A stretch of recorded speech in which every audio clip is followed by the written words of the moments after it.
சித்தர் பூமியாய் சிவலயம் காட்டும் அண்ணாமலையே போற்றி. சிவ ஓம் நம சிவாய. பக்தர் நெஞ்சினை சிவமயமாக்கும் சிவபெருமானே போற்றி.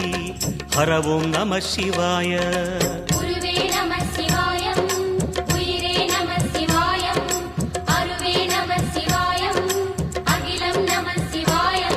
நம சிவாய நம சிவாய ஓம் நம சிவாய.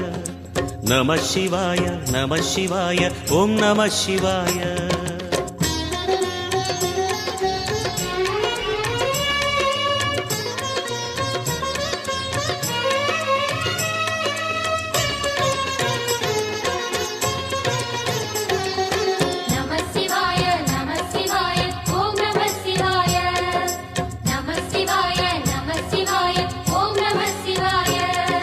அன்னை உமைக்கு இடமாய் உடலில் ஆலை